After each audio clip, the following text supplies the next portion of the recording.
প্রিয় ছাত্রছাত্রীবৃন্দ, আমার চ্যানেলে তোমাদের সকলকে স্বাগত জানাই।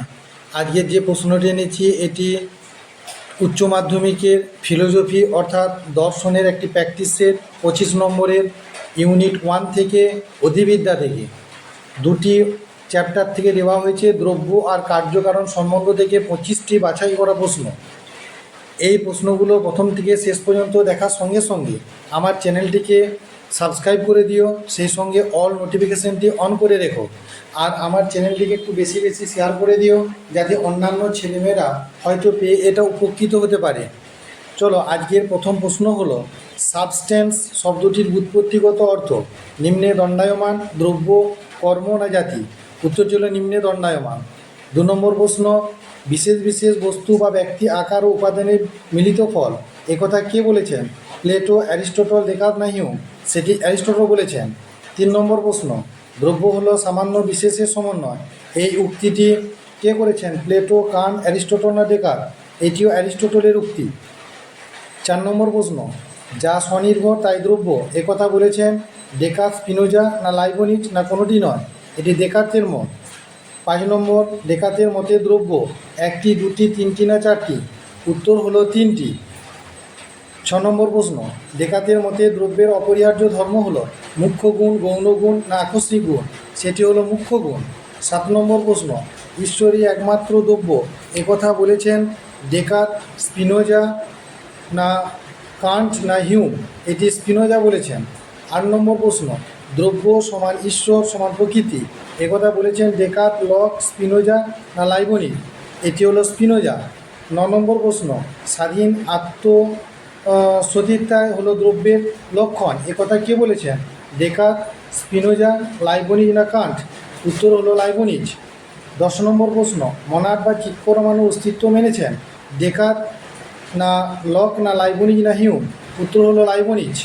11 নম্বর প্রশ্ন, পূর্ব স্থাপিত শৃঙ্খলাবাদ স্বীকার করেছেন দেকার্ত, লক, হিউম না লাইবনিজ? সেটিও লাইবনিজ।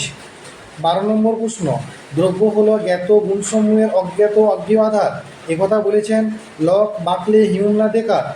এটি উত্তর হবে লক। 13 নম্বর প্রশ্ন, জড়দ্রব্যের অস্তিত্ব অস্বীকার করেছেন দেকার্ত, বাকলে, হিউম না লক? উত্তরটি হবে বাকলে। 14 নম্বর প্রশ্ন, বিমূর্ত জড়দ্রব্যের অস্তিত্ব নেই, উক্তিটি কার? দেকার্ত, বাকলে, কান্ট না প্লেটো? উক্তিটি হলো বাকলের। 15 নম্বর প্রশ্ন, মুখ্য গুণ ও গৌণ গুণের পার্থক্য অস্বীকার করেন লক, বাকলে, হিউম না রুসো? উত্তরটি হবে বাকলে। 16 নম্বর প্রশ্ন, সকল ধারণার মুদ্রণের মাধ্যমে উৎপন্ন হয়, মতটি হিউমের না বাকলের না দেকার্তের না লাইবনিজের? উত্তরটি হবে হিউমের।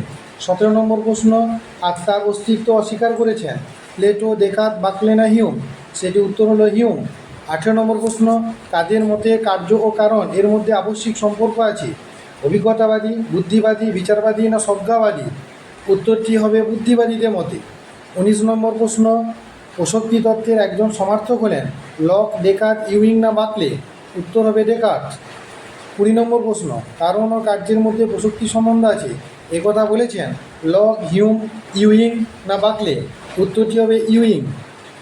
21 নম্বর প্রশ্ন, বুদ্ধিবাদীদের মতে কার্যকারণ সংক্রান্ত মতবাদটি হলো নিয়ত সংযোগ তত্ত্ব, প্রসক্তি তত্ত্ব, সতত সংযোগ তত্ত্ব না কোনোটি নয়? উত্তর হবে প্রসক্তি তত্ত্ব। 22 নম্বর প্রশ্ন, কারণ হলো এমন একটি শক্তি যা আবশ্যিকভাবে কার্য উৎপাদন করে, একথা বলেছেন লক, বাকলে, হিউম না মিল?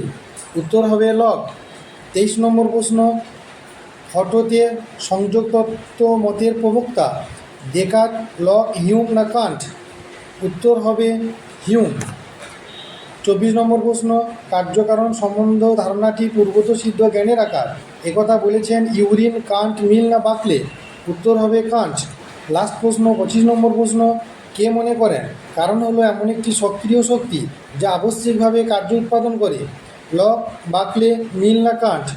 উত্তর হলো লক।